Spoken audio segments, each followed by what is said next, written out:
How's things, guys? Hey David, Tomas, how you keeping? how are you? Oh, not too bad, not too bad. Busy, busy, busy with mapping away, covering EU and EU. A lot of markups. Yeah, that's another reason. Just focus on one pair, guys. Otherwise, it's hard. That's it. I don't think people realize how much work goes into two pairs. Like just like 40, 40 minutes pre-market, and then probably the same, probably more than that. Then doing the post-session markups, like it's double the work, and it's not necessarily double the profit, which is why we always say Yeah, one. yeah. Are you going to in the near future just focus on one pair, or you still keep an eye on both? Because we all know, like when March is here, like you can have a little bit more flexibility in terms of schedules, in terms of posting things, and Yeah, I always flirt with the idea of just focusing on one, but then it's sort of, I think I'm getting sort of more conservative all the time, sort of with the new order flow stuff. Like, I'm sort of pretty much inclined to just trade in line with the order flow in most cases. Like, so if everything sort of isn't aligned, I'm sort of more inclined to sit on the sideline. So two pairs is more manageable in that regard. It's just doing the markups and that yeah, takes the time. yeah, makes sense.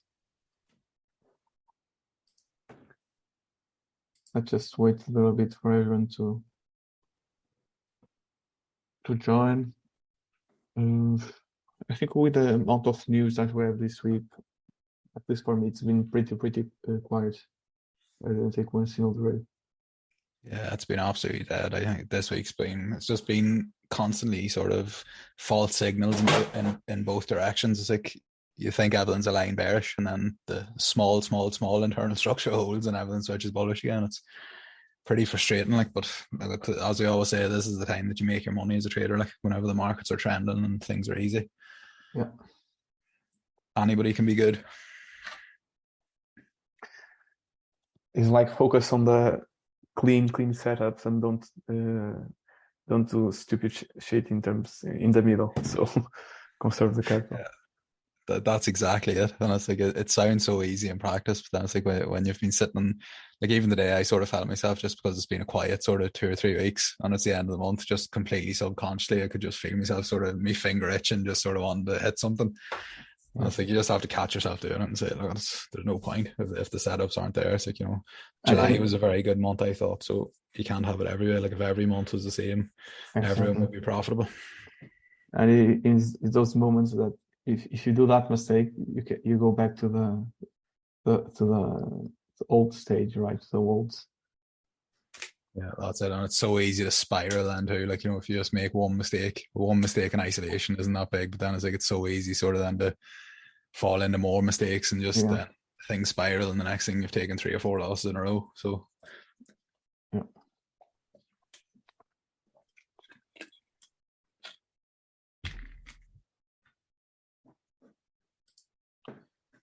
Okay, so we are 21.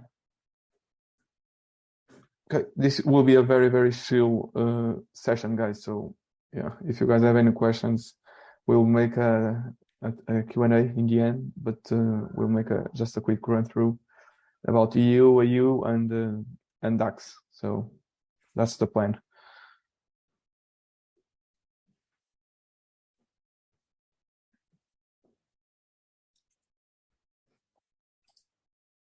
Do you want to start, David, or do you prefer? yeah, I'll start. Sure, I'll get it out of the road.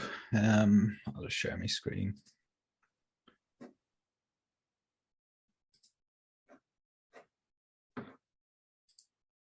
Host disabled participant sharing screen. Are you sharing your screen, Thomas? No?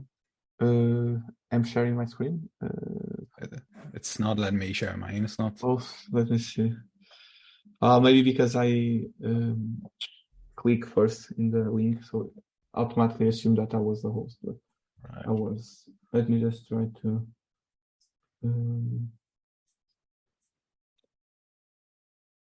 Yeah, okay, man.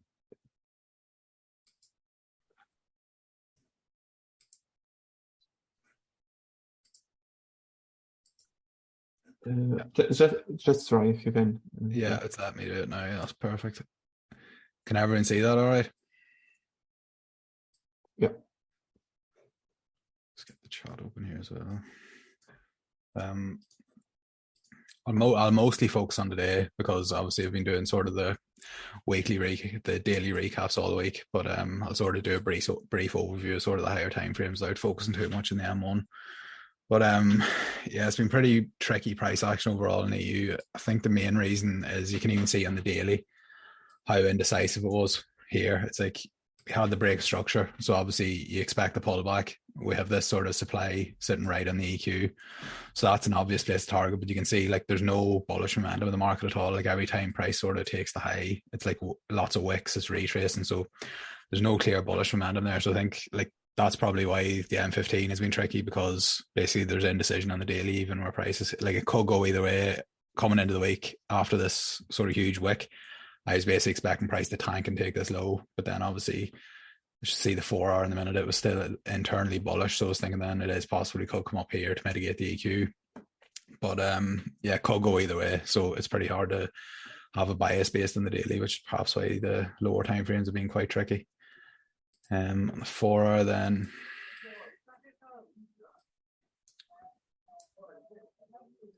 again on Friday we had this huge wick, mitigated this sort of supply here, and then huge momentum to the downside. You can see 4 strong bearish candles there, but then internally we were bullish. This was the boss for me, and then just the wick refinement at the extreme of the demand range held, and then you see we got a pretty decent, even more momentum. Like that's 2 candles pretty much retrace the 4 on the way down, so decent bullish momentum. So at this point I was thinking, yeah, it's very likely that basically the internal trend could continue and that we might push up to mitigate the EQ of the legs, which obviously lines up with the supply. But then yeah, pretty much we've just been pretty much ranging sideways, not going anywhere. Like there's no real clear commitment to in either direction. The internal is bullish, but then had this sort of bearish eye chalk to give us this supply today. But then like its price is basically just ranging around the EQ of the internal leg, so it's not ideal place to be buying and selling overall based on the 4 hour. The fact we haven't mitigated the EQ of the leg, and the fact that the internal is still bullish with this demand having held, I think it is quite likely at this stage that we will come up here to mitigate the EQ of the daily and 4 hour legs. But it's just waiting for sort of everything to line up in the M15 to be able to take advantage of that. But pretty much all week just ranging sideways here. It's pretty messy price action, not really conducive to profitable trading. And on the M15,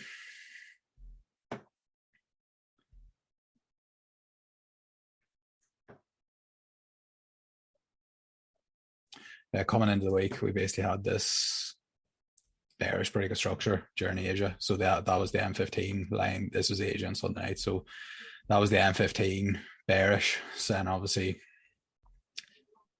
you're thinking then huge momentum to the downside. So you're thinking it's quite likely that basically all this liquidity is going to get swept and the 4 hour low is going to get run. But then you can see the 4 hour demand held, and then we got sort of the bullish M15 IBOS here. Sort of, I think that was during London on Monday. And then basically since then, price has basically been respecting the demand ranges. Yeah, so I've taken no trades all week, really. So there's not really much point in going down on the M1. But yeah, you can see most of these, like this POI here, provided a decent reaction. It's understandable why it's pretty clear range where supply came into the market that ultimately led to the boss. But again, it's not really a flip because it wicked through that there. So it's not the best POI in the world, but then we got the reaction from it. Same here. It's like this sort of little wick. You can see why we got a reaction to it. Like it's a clear wick. But again, this was basically just to facilitate the pullback into that demand there at the extreme of that range. So the ranges are still being respected. And then pretty much just ranging sideways until yesterday. I think it was during London. Yeah, we got the bullish IBOS. So then again, M15 still bullish, but then you're selling directly into the 4 hour supply. I refined this supply to the M10. So I was thinking it might be hit. And then basically after the IBOS, I think it was, during New York yesterday, we pulled back into this demand at the extreme of this demand range and then got a pretty decent reaction. So then I'll focus mostly on London and New York today from here on in. So coming into London, we were basically sitting right here. Use bar replay just to. So we'd had this sort of II boss. So internal is bullish, then we had sort of the minor internal structure bullish as well. So we were coming off this demand here at the extreme. You see with V-shape recovery. So I was thinking at this stage it's possible that we're going to see this here and basically run that was the weak internal high at the time. So I was thinking basically likely we're going to run that. So I was potentially looking for a buy from this demand. That was sort of my main idea coming into London. Just before London, we got this bearish chalk here. So again, you could have looked to play sells from there and anticipate, knowing that the M15 is bearish. That's a protected high in the M15 or strong high in the M15, but obviously it's weak on the 4 hour because the 4 hour internal high. So you could have looked to play sells in there, sort of in anticipation of catching the next M15 leg to the downside. But I was mostly focused on buys, to be honest, just on account of the II boss and the I boss both being aligned bullish, and then we had that demand. But there was a potential entry within there.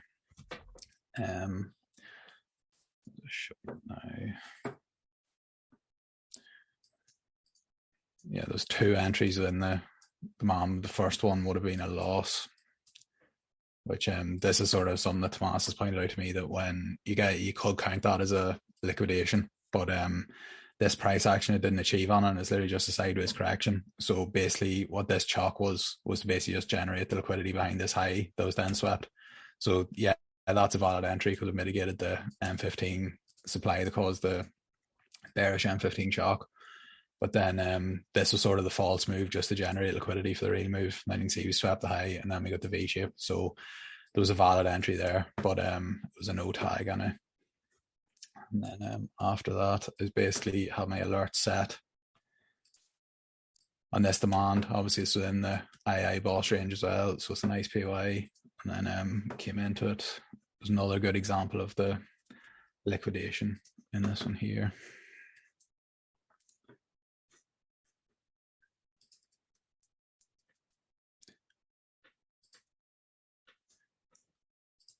Sorry, that price action's changed.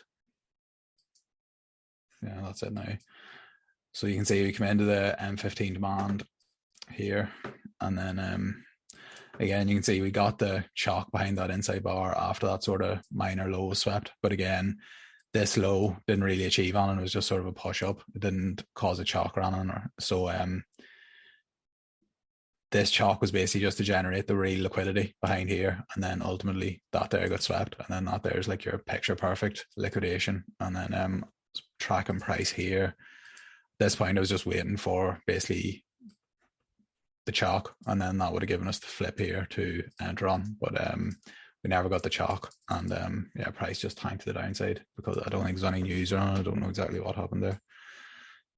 So at this point then we're still within this sort of demand range, but there's no massively clear sort of pivot within it. So and then we got the bearish II boss there.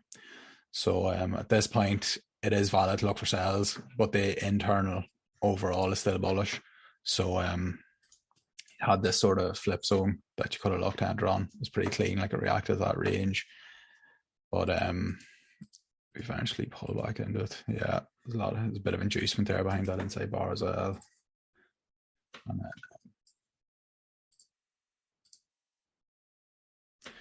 yeah, you can see we got the sort of swept this high as well, mitigated the M1 pivot, and then got the chalk, no flip, so enter in the extreme, but then there's no tag anyway. It was pretty clean. The POI was even cleaner on the 10 minute, as Alex pointed out. Sort of, you can see it's more of a bullish candle, it gets engulfed by a bearish candle. But then at this point we're coming into this extreme. Yes, it's at the extreme of this demand range. The internal is still bullish, but then huge momentum to the downside. The M15 is bearish overall. And then crucially we have like literally quadruple lows there. So it was always very likely at that point that was going to be swept. So it's pretty reluctant to just drop to the M1, and then I would have wanted to see something very clear. And then you can see we got the close below, which is the bearish IBOS. So now at this point, swing and internal are both aligned. So both bearish. So this was sort of the obvious POI to look for a sell from, as this is where the momentum came in to cause the IBOS. And then that was pretty much London. I personally wouldn't be looking to play the pullback from here because there's no M15 shock running, and swing and internal are both bearish at that point. So let's fast forward to New York now. So coming into New York, basically swept this low. So there's no real valid demand in this because we didn't get a close below the low. Then obviously we got the bullish M15 shock there, so that gave us this demand to sort of look to trade from. Overall, given how bearish, the M15 swing and internal are both bearish, I fear it sort of sells from this POI, but then it wasn't hit. It was basically hit during news. So I'll show you that in 1 minute. Basically come in here during news. So obviously it's pretty much, buying on the ADP, NFP. Semi come in, then it's pretty much just a V-shaped recovery out, and then got the chalk. So this is a valid entry, but personally wouldn't be a fan of it. There's no real inducement in the leg. Could count that there as inducement, but the POI in itself didn't sweep liquidity, and then crucially we had mitigated the M15 demand that caused the bullish chalk before coming back up. So it's pretty low probability to leave an entry there in my eyes. But and then you can see we pretty much just smashed the upside, but then we respected the extreme, M1 extreme. We sort of swept this high into it. And then, we got the chalk. There was a bit of a flip there. It didn't sweep liquidity running, so not really somewhere I'd be looking to enter. Then, again, this here was a pretty clean flip in isolation. You can see we got the reaction to this demand. That demand flipped this supply. So, that's decent. It swept liquidity behind the high there. But then there was M15 demand here as well that we had mitigated. Again, not the most significant demand, but you can see we have multiple bullish and bearish chalks at this point. So we had the bullish chalk there, bearish chalk there, and then another bullish chalk there. So when prices sort of chalking in both directions, they got there, it's pretty much just a sign of pure indecision in the market. And it's just sort of, it's a very good signal that you just sort of want to sit out. And again, it makes sense. Yes, Evelyn was a line bearish on the M15, but 4 hour internal was still bullish. The daily could have went either way. We could have just tanked from where we are, or we could have pushed up higher to the EQ of the leg. So overall, pretty indecisive. No trades for me. Again, can understand the logic behind this one here. But against the M15 demand is too aggressive to leave an order there for me. And then again, in isolation, that's a pretty clean flip entry, but mitigated the M15 demand. And then you can see now it looks like we're just going to keep shooting to the upside. So even though the M15 was swinging and turning are both bearish, it looks like the 4 hour might be taking precedence, because obviously we're still coming off the demand at the strong internal low. So that's EU. Just pretty much very indecisive, very messy, ranging at the EQ of the 4 hour. Just not optimal conditions for trading. Does anyone have any questions about EU, or will I just move on to EU?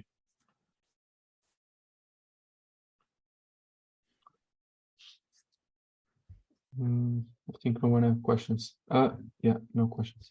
Yeah, we'll just crack on to the AU then. It's been pretty quiet as well. On the daily, obviously, bearish, that's swing high, there's the swing low, but internal is quite complicated because this was the original bullish IBOS, so this is basically one big demand range. But obviously we're bearish overall, and then we've mitigated supply in the premium, which obviously in a bearish trend, this is the pullback. That's obviously what you're expecting ultimately, is that you're going to mitigate supply in the premium. The bearish trend is going to continue. So the internal is still technically bullish, but within this range, we have this sort of smaller demand range, and you can see it is where the demand came into the market to sort of cause this bullish IBOS. So it is not it's not insignificant. Like, there definitely is something there. And you can see we've got the close below it. So the smaller internal, if you will, is bearish. And then you can see after getting the close below, we pull back in to mitigate this flip zone. And it looks like we might tank from here, but then you can see it's just pretty indecisive. Like, we're struggling to close below this low.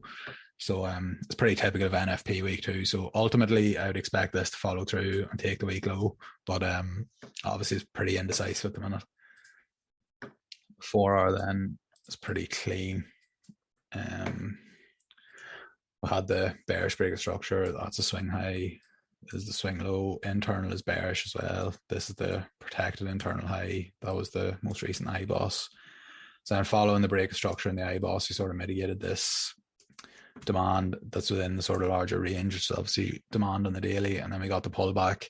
We didn't mitigate the refined pivot, but we did mitigate the range here. So it's very possible, again, the pullback's over and we're going to tank and run this week low, which is why sort of massively favored sells coming into today, just purely because it had the chalk, there's supply there. It's like everything's bearish in the 4 hour, the daily's bearish overall. So massively favored sells, even though we were sort of deep in the discount here. It's like, it's unlikely because we've mitigated sort of this supply in the premium of the internal leg.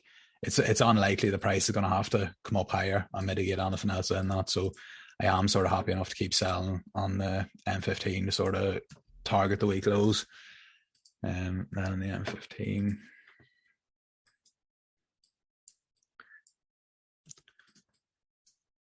Again, swinging internal bearish, everything aligned.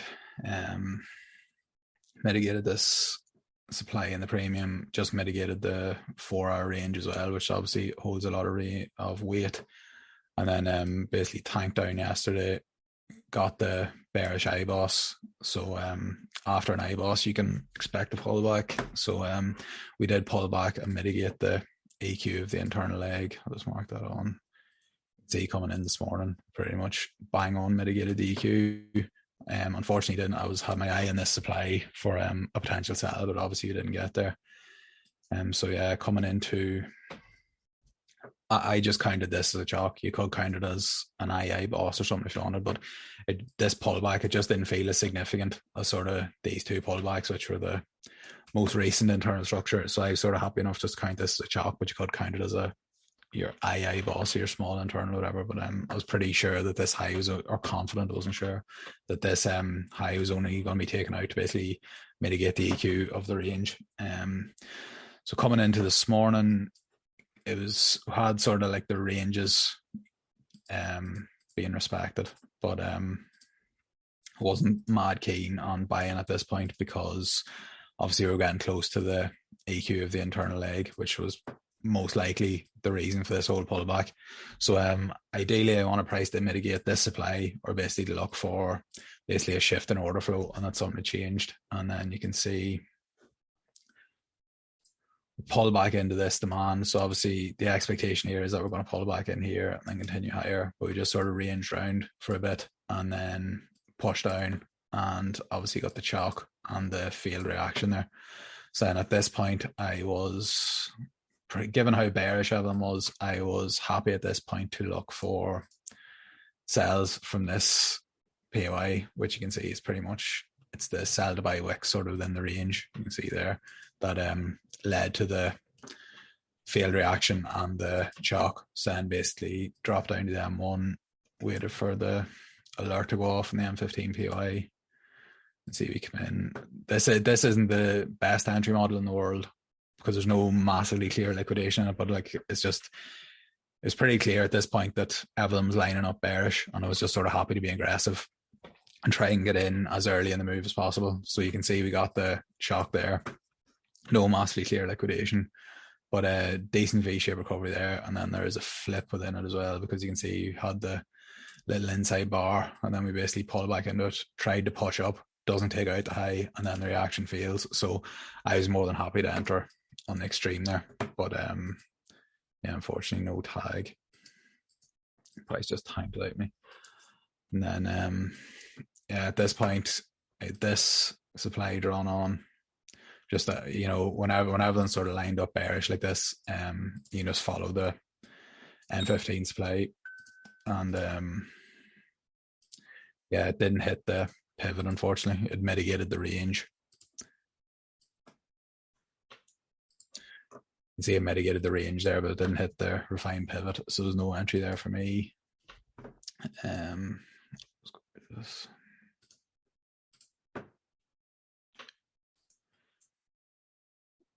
So at this point, everything is aligned bearish. So I had no real interest. I had these demand zones drawn on sort of as reaction points, but I had no real interest in trading from them because basically everything was bearish. Internal was bearish. We'd had the internal pullback to the EQ, so it was likely the pullback was complete.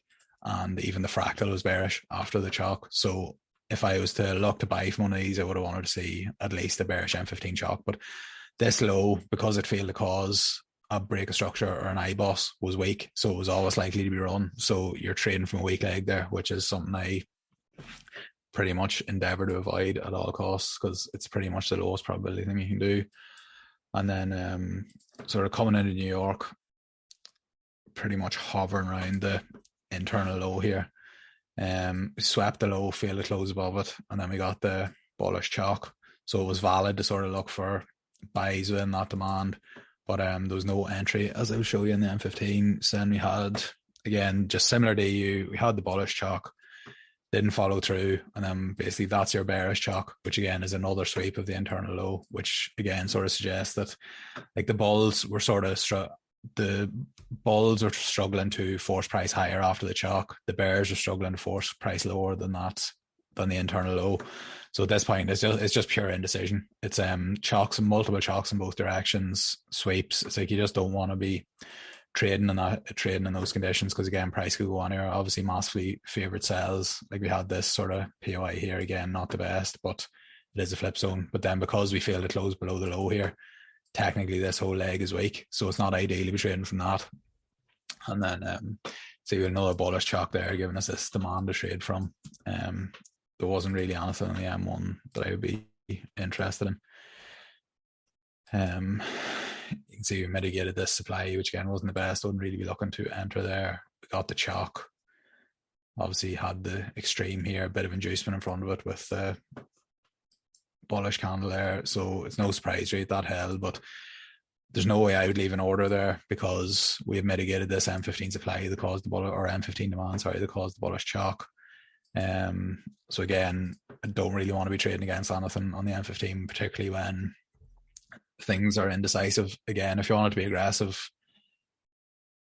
this is, you can see mitigated demand, no clear liquidation really in the M1, so not ideal, but then you can see we got the chalk, and then sort of you can see the sort of bullish order flow kicking in. So if you want to be aggressive, you could have entered there.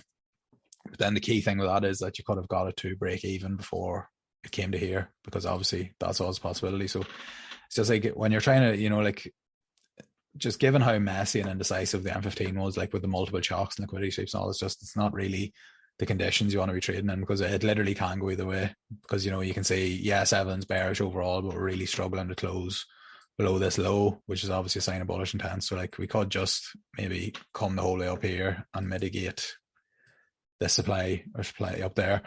And yeah, that's it. It's pretty typical price action coming into NFP week, because it's just very indecisive. And usually with NFP, you get a huge move and you basically get a sweep of liquidity in both directions. And then you get your clear sort of higher time frame intentions after that. So it's like pretty tricky conditions across both pairs. I didn't take any trades, had the one no tag this morning on AU. But yeah, that's pretty much it on those two pairs. Does anyone have any questions about AU or EU or any topics discussed there, or will we hand things over to Tomas?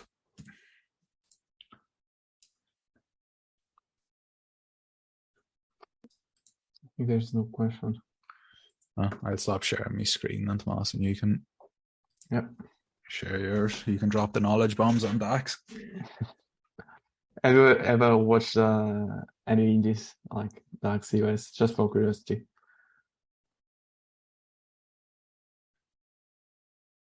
Can you hear me, David? Yeah, sorry, what was that, Tomas? I was just asking if you already watched like any of these price action in terms of that. If you are curious to just jump into indies. No, I never really look at the DAX, to be honest, or any of the indices. I have them on my watch list, but I don't really pay any attention to them. Thorben does send me stuff, sort of show me what's going on with it, but trying to convert you. yeah, trying to convert me. It seems tricky because Okay, guys, so this will be very quick because that it didn't happen almost anything in terms of price action on DAX this week. It was just like this price action here. So yeah, it will be pretty quick. So just to start to introduce you the item frames. So this is basically my bearish, the larger one, daily swing leg, right?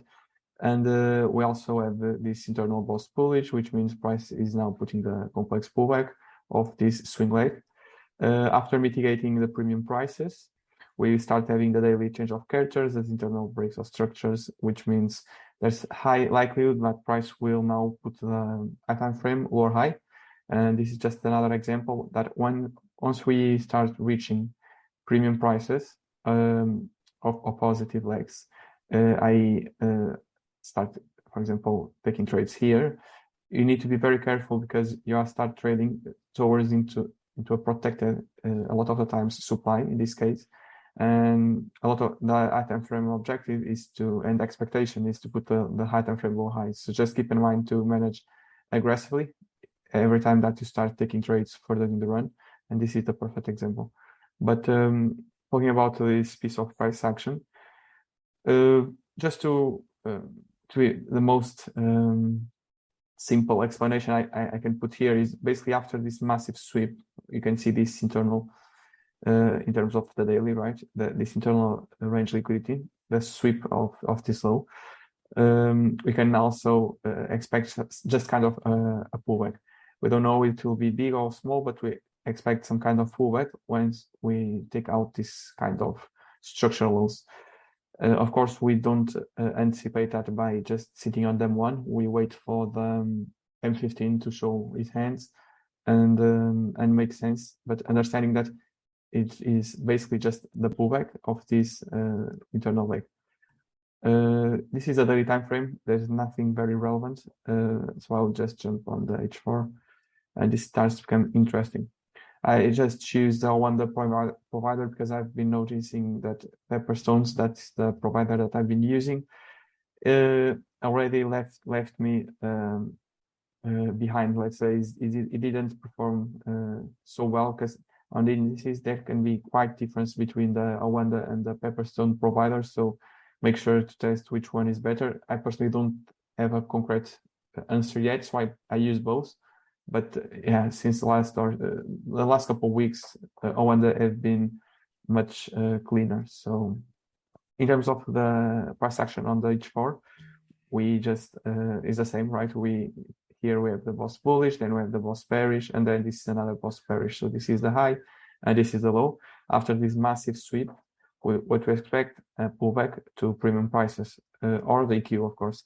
So if you just put the premium versus discount here, we can see that at this stage in the beginning of the week, even though I didn't look to buy straight away, we can understand that the pullback can make sense, the pullback to happen. The reason I didn't look for buys is because on the H4, on the Pepperstone, like I said, the provider, we didn't have this candle. So price didn't mitigate anything, was just a daily large zone. So I don't want to take a M15 shock when I don't have at least an H4 mitigations. Otherwise, it can be very risky, right? Just taking M15 shocks in this kind of large zones. I prefer to wait for some kind of structure confirmation, i.e. M15 actually boss bullish, to have just protected lows to trade from. But yeah, so going in the beginning of the week looking for buys, very simple, price reach the premium, stop looking for buys, we have the change of character, which means this low is very likely to get run, especially after reaching premium prices of this leg. So after this change of character, we're now looking for the possible lower high for the time frame expectations to follow through. Nothing very complicated, so I will just jump to M15 and going through the possible opportunities. So this was the beginning of the week, right? This was a massive gap. It's not visible on the Awanda, but price like it was around here and then open here. So it was a massive gap. So during Monday, I personally don't trade because it was a big gap. I was not sure as well, because price didn't mitigate anything relevant on the Owanda, on the Pepperstone. So I was seeing this maybe as possible, just a pullback to continue down. I was not sure. So the best setup happened later next day, so Tuesday. And this was a very, very clean setup, but unfortunately, I didn't manage to get involved. And the reason why was, I think the provider changed the data here, and it completely changed my approach. What I mean by that is, you can see that on M15, right? If I just zoom out and use this, you can see that after you have the push down, right? And when you start putting these internals, higher highs and higher lows, it means that price is now putting the pullback right off the M15 leg. So when we start seeing these higher highs and higher lows, right, and then price is putting down, I was looking for possible buys here with anticipation of making price back to the EQ or premium, the same logic. However, why I didn't get involved here?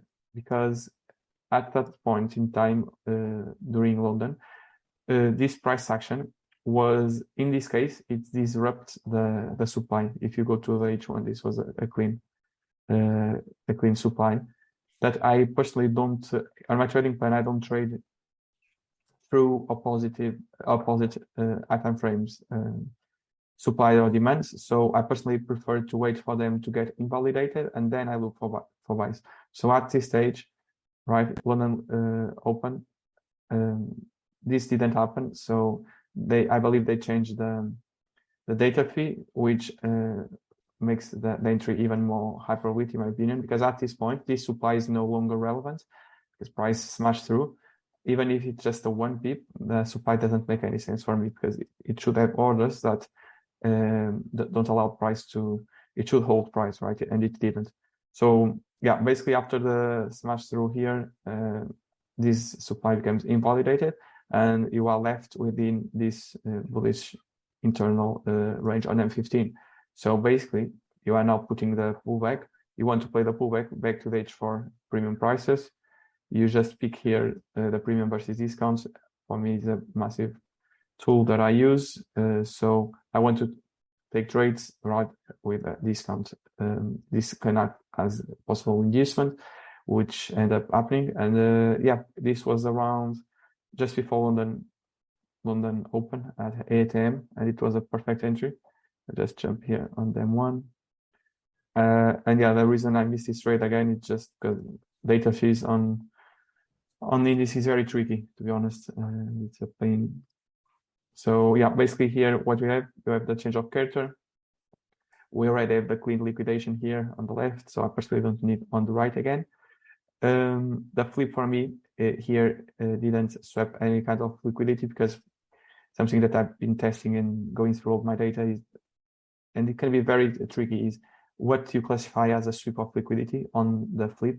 And for me is, I prefer to focus on and based on my own data, right, I went through all the winners and all the losses, and I conclude that the winners flips swap liquidity, 9 out of 10 are the ones that are very, very clean. I mean, the ones that have something like that on them one, right?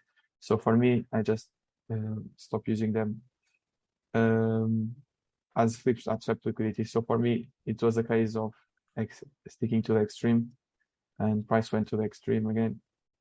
And at this stage, you just jump to the 5S, according to the way I trade. And this was very, very quick, but it was still part of my trading plan. You can see it just is here. You have the move up, the move down, right? Then you have the move up, the move down. You can see here this interaction. So we have the move up, the move down, and the move up again. So when price breaks and we have the short bullish, you just enter here. You can use your stop loss in this case, or even it's up to you, right? I personally have a max of 16 pips, and it works very well. And yeah, it was a very clean trade. Wherever stop price you use, end up as a winner. Okay, this was a very nice trade. But again, the reason I personally didn't took this one is because this type of problems in the indices, that the data is changing very frequently. So I was not comfortable to trade through this opposite item frame supply. So, okay, so the next day, I missed this trade, right? Let's just continue. I was looking for possible sells, but the reason I didn't took M1 entry straight away, something that you want to test, is the fact that this POI, first and foremost, have no inducement, right? This POI also is outside. If you use, for example, the H1 or even the H4, you can see the H4. The H4, for example, is here. You have the H4 POI, and the M15 was outside, right? Was formed outside, completely outside this H4 supply. So when this happens, and again, something that I noticed is these POIs usually end up as maybe just a reaction POIs that price can respect, but then don't fall through. So to combat that problem, to take early losses, I just wait for M15 change of character. At least I can confirm if I have M15 change of character that at least this low is likely to get run. So when I take a sell from here on the M1 when price reach the low, I'm probably already at break even. So that's way I found to solve this problem. So price stops here, I wait for M15 change of character here. Then I mark this supply, but then price just carry on, and it didn't come back to my entry. So no trades. I personally also, if you ask why you don't took any buys from here, because now, and this is something we need to understand, is understand where price is coming from. And in this case, price is coming from the premium of the protected H4A. So the pullback is likely to be over. Okay. So now we are trying to keep buy after protected supply being met. So it's not very high probability. Again, if I took any buys from here, which I personally prefer to avoid, is at least wait for M15 change of character, because when price comes back down, at least you have the indication that this high is likely to get run because it was weak. But even though you have M15 chalk here, I'm personally not very comfortable, because I just understand that the expectation, right, is just to put these lower highs. And when price already mitigate protected supply and then comes back down, I don't want to trade against that. So no trades in this day. And it was today that price gives a very clean entry, but again, is not part of my trading plan because I'm a little bit more conservative, but I will just explain very quick. We have this POI. Okay, this POI, let me just put here the time frame POI. On the H4, again, just to say again the idea, you reach premium, very simple, focus on this leg, okay? So we have the push down, price reach premium, you have it for our chalk, okay? So this low is very likely to get run. So after this H4 chalk, I then look for possible sells here to continue down. Very simple. So M15. This POI is not the most high probability in my opinion. We have no inducement here again. Is not a flip because it happened after the price break the low here. So it's not a flip. So yeah, that's not a very clean POI. I was again waiting for M15 change of character, which happened here, M15 change of character. And now it's just a case of how aggressive and passive you want to be, because there was a very clean trade here. And you can see based on my pre-analysis on London, I was waiting for M15 choke and possibly playing the lower high. But now is based on your trading plan, how conservative or aggressive you want to be. So I just mark here the zone. And if I go back to the M1, now I'm just waiting basically for price taps here and give you the entry model. And okay, so price taps here. And you can see that I personally didn't took this trade because it for me, we don't have any kind of valid liquidation according to my trading plan, but it was there, the entry. If you are a little bit more aggressive, we have here you have the flip, right? And on Pepperstone, we have a flip that swap liquidity. I'll just use Pepperstone for the sake of this example. You can see here, yeah, okay. And this is how data fees can change your analysis, because you can see on Pepperstone we have this very clean strip of liquidity, and on Owanda you don't have any. So yeah, it's a problem, but it is what it is on these indices. So yeah, basically the clean entry was this one, but I personally didn't get involved. Again, you would take a trade around. You just cover yourself, right? You can enter here, example 15, and you can even put a little bit lower, but adapt. Okay, so and price just went to the downside from here.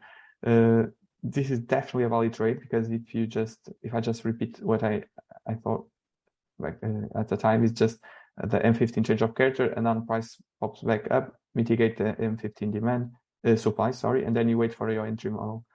The reason I didn't took again, it was just because I was waiting for this high to get taken out, but just me. I'm a little bit more conservative in terms of liquidity. You can definitely take trade here, and it was a very clean trade in the end of the day. So that was the trade today that I personally missed. There's a question there, Tomas. Why was that not considered a sweep on the M1? Just a minute. Where? It must be the entry you took there. You said there was no liquidation, presumably just because the highs that got swept didn't really cause anything. Yeah, okay. So basically, okay, let me open here the chat box. Because from here, for example, this chalk here, bullish, for me is not a liquidation. This change of character is just indicating that now this pullback has start, and okay, the pullback start. And when the pullback starts, now I wait for my entry model, which means liquidation, shock, flip, V-shape, like etc. The fact that we have the shock bullish, you can argue that price swept these highs.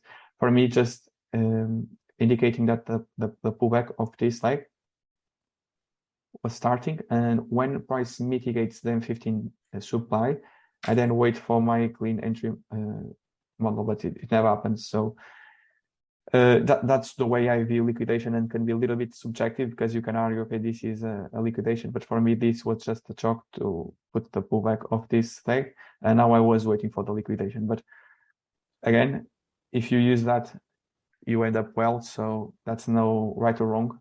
Just need to test, and from my testing, I like to see the high after the mitigation on the supply getting swept, and then I look to get involved. Not assuming this is a liquidation, but just me. Yeah, you can unmute yourself. You see the small structures behind that? Does Yeah. it count as, those structures, don't that count as sweeps? This one? Yeah, all of those structures. Are you talking about all this? Yeah. Okay. Yeah. Okay. So basically, this you can count this as a sweep of liquidity if you are a little bit more aggressive. But for me, okay. So if I go to, for example, to M15, at this point in the M15, on the M15 time frame, this bearish leg, you can see that it's very smaller price action, but you can see that there was no type of visible on M15 type of inducement. So my plan, when I have something on M15, for example, M15 change of character, and on M15 there is no inducement visible on the POI that was formed. So in this case, M15, the POI was formed on the M15. So I just use M15 to analyze the liquidity. In this case, there wasn't. So when price taps into the POI, I need to see the liquidity being formed, swept, and then go. I don't use M1 price action to justify M15 liquidities, if that makes sense. Are you understanding what I'm trying to say? If not, I can try to explain better. Yeah, I understand. Is basically I don't use the M1 to justify the fact that on M15 I have no inducement here. So when I have no inducement, I need to wait for the liquidation. So even though on M1 you have a lot of price action, I personally don't consider that, but don't take this as something you need to follow, because this, you can notice that in this case, the way you trade end up playing out. So it's just being a little bit more aggressive. Liquidity is quite subjective, and yeah, it depends, of course, in the pair issues. For example, on EU, this is probably a trade that I took 2 months ago, because I don't care too much about liquidity. But on this pair, especially the DAX, there is a lot of sweeps, and it's very easy to get caught in the wrong side. So I personally prefer to be a little bit more conservative, and I came up with these rules to protect myself. That is, waiting for the liquidity here after mitigating the M15 supply, and not using this M1 as valid liquidation for the interim level. That makes sense. So basically, if you don't see a sweep, you're not going to take the trade. Yeah. If I don't see any kind of sweep, I don't take a trade. Unless on M15 you have, for example, imagine that on M15 you have something like that. Imagine that on M15 you have something like that. You have the push up, then you have the push down. So this is now used as inducement. So when price pops back up, I now can be a little bit more aggressive, because on M15 we already took out this kind of liquidity. So the liquidity that this leg has is visible on the M15. So because it's visible on M15, when price reach this POI, I'm a little bit more aggressive on my M1. So that's when I can be a little bit more aggressive, and don't wait for the perfect scenario like you did in this one. You were aggressive, right? So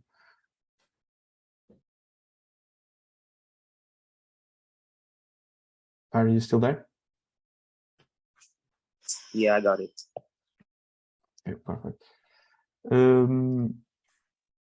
Okay, guys. So yeah, after that, again, price we have this breakout structure that was internal. I personally write down on the New York forecast that I was not very interested on this zone, because usually when you have a boss, the first zone, you use it as internal range liquidity to mitigate the premium, especially when it's not in the good area of value. If you use the premium versus discount of this leg, this is not very well priced, and there was again no inducement here. Where this can act as inducement, you can see how the highs were formed, right? This equals this trend line liquidity, sorry.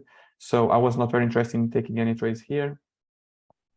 Completely get smashed, and yeah, at this point in time, I had this zone mark that price never reached. So I personally will stay away now. That's the end of the session. So there was this week this trade that I just broke down. Very nice trade. I missed because I thought the price was still contained within this H1 supply. I don't want to trade through that, and I just missed this trade because I'm quite conservative. But congratulations to everyone that caught. It was very clean, and yeah, there is no more important things to go over on DAX this week. Very, very slow. Any questions, or you guys want to ask something like related to EU or OAU? Ask anything at all, guys. It was a general question about psychology or anything, just ask away.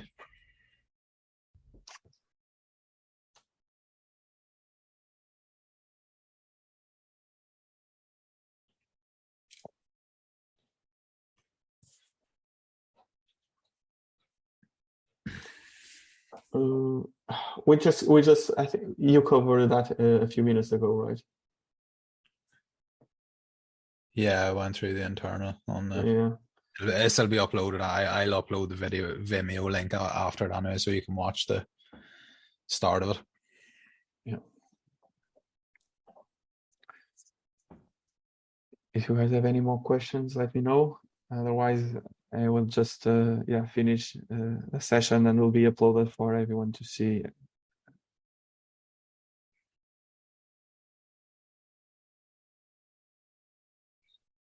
Okay, guys.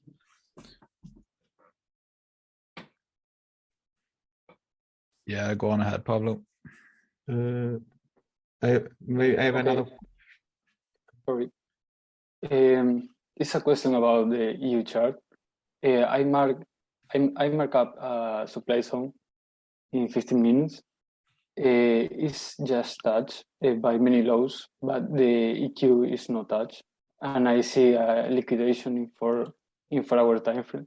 So I think about taking loans, because when price liquidate, you can trade away that. So I don't know if that makes sense. And yeah, that's the question. Do you want to share the screen, David, about you? Yeah, I'll share mine here. So can you see that now? Yeah. So it was one of these POIs, was it? On the M15? Yeah, is the POI. Yeah, I told you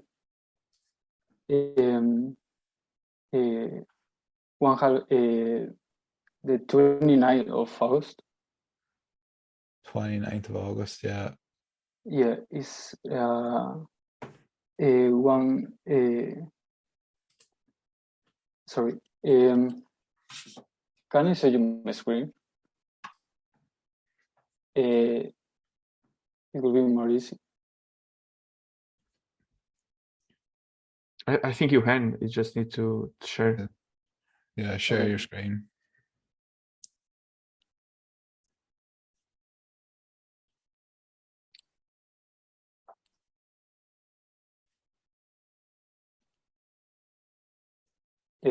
Can you see that? No. Oh yeah, there it is now. Okay. It's just blank at the moment. Yeah, it's black. Okay.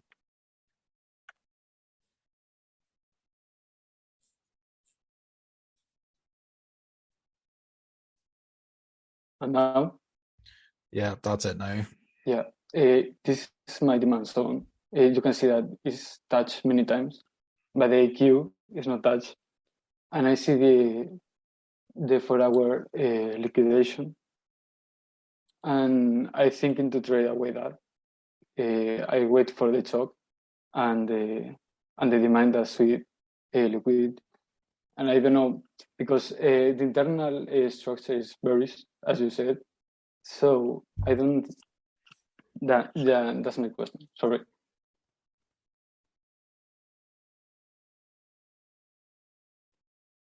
Sorry, what was that?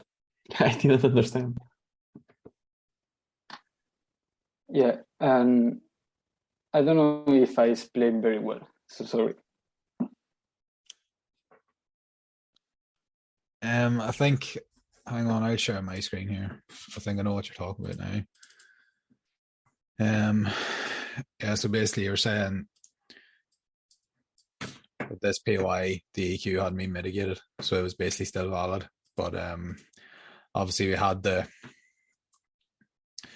You see this happen. It doesn't happen too often with EU, but whereby usually if it's like liquidity isn't as big a confidence factor, and yes, the EQ wasn't mitigated. Obviously the internal had switched bearish there, but then now it's obviously quite clear that that was just basically a huge sweep of those equal lows to mitigate something within this demand. So yeah, Lord, I think I said it in my recap and all that following the M15 shock there, it is valid to look for buys, even if it is just to play the pullback up to here. And then the main issue with the price action today was I think we were coming in the news, and then we got the bullish shock, and then we mitigated this supply. And at this point, internal and swing were bearish, so you don't really want to be trading against this. And then when price comes in and mitigates that demand, basically you're trading against that supply. So it's not clear. It is valid to look for buys there if you want to be aggressive, but I think just because the price action was pretty messy, sort of because of the news, and sort of just you can see there's multiple shocks in every direction, so it was pretty messy. But yeah, following the bullish shock, it's valid to look for buys from that demand. Yeah, it is. Obviously, the internal structure had switched bearish, so I wouldn't put as much faith in that demand because pretty much this demand to be mitigated, and I put in the new internal high there, and then ultimately switch bearish. So it is pretty tricky, but if you just want to keep it mechanical as possible after the shock, you can look for the buy.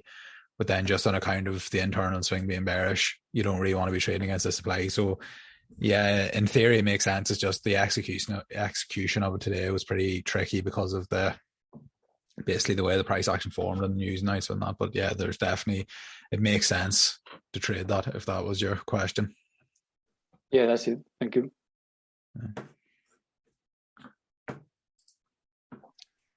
Hello. Yeah. You alright, mate? So So my name's Nico. Yeah, I'm obviously new to the course, and so basically, like I see on this video before. Obviously, I've just come into it recently. You see on the H4 on euro dollar. Yeah, euro dollar, I believe it is. Yeah, or it might have been the previous one anyway. But obviously, I'm still learning the course at the moment. But there wasn't a was it H4 chalk, or was it the price? Might have been the previous one. Yeah, this was there was a bearish chalk here. There's a bearish chalk there, yeah. Yeah, but then obviously there's a bearish chalk. The internal structure, if you're using the advanced technical analysis concepts, was still bullish. So like what we say now about a chalk is that the chalk might just be to facilitate the mitigation of demand. So in this case, following that bearish chalk on the bearish momentum, I was thinking that most likely price is going to take out these lows, but then obviously this extreme demand held. So the chalk gives us this supply to trade from, but then you can see the reaction is pretty weak. And then we had this it's an eye chalk, because obviously there's no bullish chalk until that high gets taken out, but it's a bearish eye chalk, which again on the 4 hour is a bit more significant than the M15, but yeah, that was a bearish chalk. Right, so saying obviously like the price could turn bearish then, isn't it? But because I'm still learning it, so yeah. Yeah, look, the swing is bearish. Yeah. Basically, that's your swing range. So yeah, the chalk it's a sign of bearish intent. But if have you got to the advanced technical analysis at the end of the course yet? I'm on I'm still learning the multi-time frame one. Like I'm finding that a bit sort of like tricky, but just to obviously fit it in and how all the time frames sort of fit together. Yeah. No, well, when you get to there's new lessons at the end of the course, they're advanced technical analysis, so you'll understand sort of what's going on here with the IBOS a bit more, because obviously IBOS, you wouldn't have covered that yet. So yeah, you're absolutely right. There was a bearish shock there. So if you're just ignoring this IBOS, then yeah, you could expect price to pull back in that supply and then run the low. But obviously with the internal structure, it's more complicated. Yeah, that's what I think. Obviously, if I see that, what I've learned so far, like basically, if there's a bearish shock, that's price is going to go down.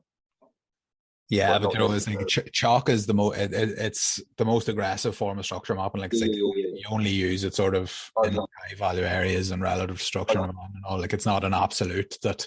Yeah, you need the break in it. That's the most valuable one, though. Yeah, but definitely no, your thinking's right that a bearish chalk is a sign that there's a good chance, particularly in this case when you had mitigated sort of the supply and everything's bearish overall. So yeah, you're thinking along the right lines. I just need to go through the calls, but yeah, it's still a bit confusing with that. But yeah, no, I'll take your time. Don't worry. It takes a while to put it all together. Like, look, I'm still learning every day, so I've been doing this a long time. So don't worry about it. That's good. Oh, thank you, man. No bother at all. Thank you.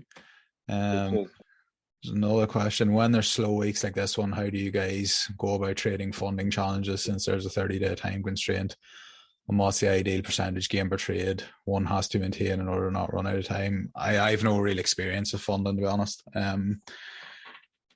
Challenges, that if you're doing a challenge and you're stuck for time, you're going to have to be more aggressive, or depending, I don't know whether you're in profit, whether you get a free retry or whatever. I know some people do that. So it's up to you. It depends what way you want to approach it. Like, if you're in drawdown and it's quiet and you want to get, say, back to parity or try and pass the challenge, you're just going to have to be more aggressive.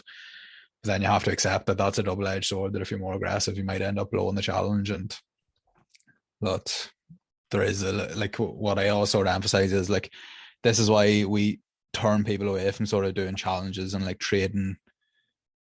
solely trading like FTMO demo accounts and all. Is because it's like your job as a trader solely is to execute your plan. It's like you've no control over the markets, what the market's going to give you, and you have a plan that you have to follow, and that is your only job as a trader, is to execute your plan. And it's like when you're following the rules of a challenge or the rules of a trial account or whatever, it's like you're amending your trading to meet the rules of that challenge, and that's basically goes against everything that goes into being a consistent trader. So pretty much look at it. It's up to you how you approach that. If you want to be more aggressive and try and get out of it, then you're just going to have to accept that that's a double-edged sword, and you might blow the account or blow the challenge or whatever. But yeah, like the markets are slow. There's nothing you can really do about that. Like we have no control over that. The market gives us what it gives us. It's just our job to execute our plan. So yeah, Lord, it's up to you how you approach it. I'm not really qualified to give advice on it as I've never done a challenge on them. But yeah, just I would always be wary of sort of the challenges and prop firms and all that. They force you to amend your trading process is sort of their rules, which is a recipe for disaster in my opinion. But yeah, Lord, it's up to you how aggressive you want to be or how you want to approach it.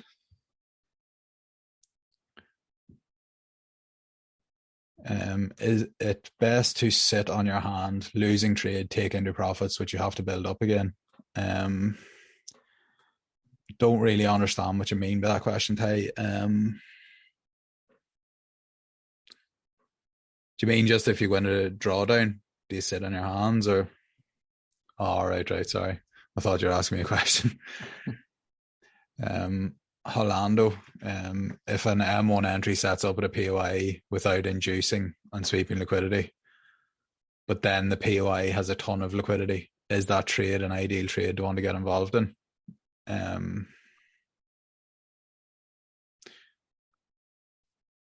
Are you talking about it when the entry POI then, like the M1 POI then has a lot of liquidity as opposed to the M15 POI?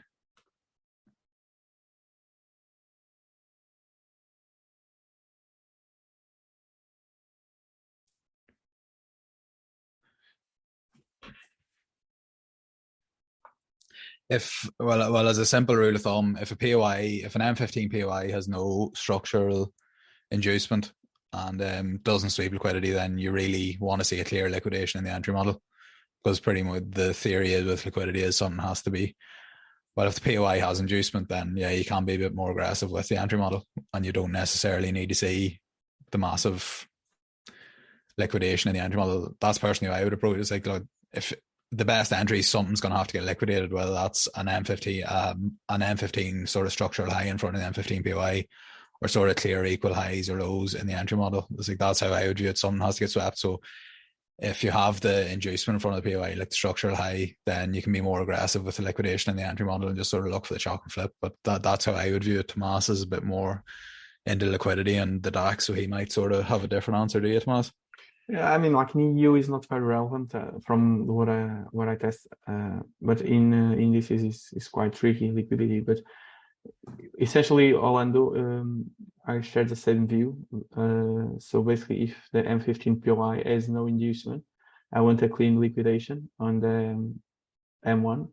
Otherwise, if the M15 has tons of liquidity, inducement, when price reach there, I personally I'm happy to be more aggressive and play a more aggressive entry model in terms of liquidation. So essentially is what David just said. But on DAX, I found it quite important, not so important on EU, to be honest. This is just based on my findings. Maybe you can find something different if you look at DAX, but yeah, I found that liquidity can be, it's very important on these indices.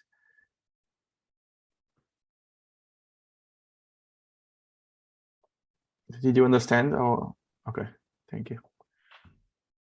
There's one more there. I find that a lot of times we end up losing on a lot of counter opportunities because we wait for everything to be aligned. Lots of ore left on the table. But it's like the one thing that I've really come to appreciate in the last sort of 3 or 4 months is like the absolute best trades occur when everything is aligned. And it's like, yes, the counter trend stuff it is profitable, but it's like it's always safer to wait for things to align, like for the order flow to shift for like a bullish IBOS or a convincing M15 shock. But again, it's up to you how aggressive you want to be. Like you might want to try and catch the pullback as soon as there's a break of structure, but you have to accept that your strike rate's going to be lower the more aggressive you are. Now, that's not to say you can be profitable if you're banking enough percentage per trade to justify the sort of slightly lower strike rate, or you've sort of a set plan as to how you approach that, then that's fine. But it's like you only need 2 trades a month with a strategy to absolutely, like 2 trades a month, say 10 hour per trade. And it's like in 5 years' time, it's like you're on an absolutely another level to probably 98% of the population. And it's like, you don't need to catch every trade.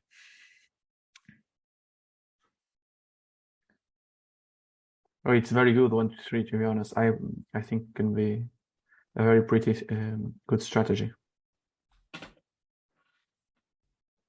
It's like patience. It's a skill that you just learn, and it's like, look, I used to be a lot more aggressive. Tomas used to be a lot more aggressive. Like, and you just sort of learn with sort of experience. With you crunch the numbers, you look at the data, and you realize that sort of the more aggressive trades, they're not worth it, because like, one thing that's sort of been beaten into us from the start, like, we've been in this game for nearly 5 years, and it's like, think at scale. Like, think about yourself when you're managing 7 figures, 8 figures, and it's like, do you want to be risking 10k per trade per day, or do you just want to wait for 2 or 3 chances a month and then just take advantage of them? Your drawdown smaller, your equity curve smoother, and it's like, and you're making huge money. It's like that's personally the way I view it. Like, and I think, like, people, like, the idea of sort of banking money every day is great in theory, but I think if you end up chasing that goal, I think it can be a negative on your psychology and everything. But that's just how I view it. Look, you might prefer to be more aggressive, which is fine. And it's like, once you have a plan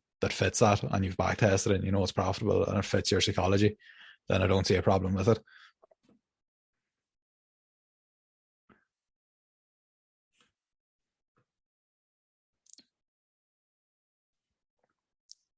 So anybody, any other questions, guys, or we'll wrap it up?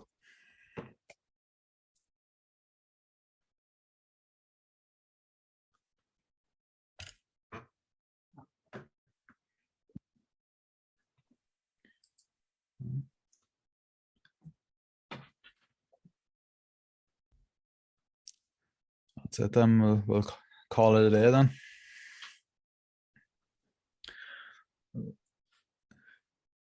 Thanks very much for your time on it, guys. Thanks to Tomas as well for. Thank you, guys. I will just upload this myself, and David will upload this as soon as possible. So yeah, catch you in the Discord, guys. Yeah, that's great, guys. Thank you. Bye. Bye.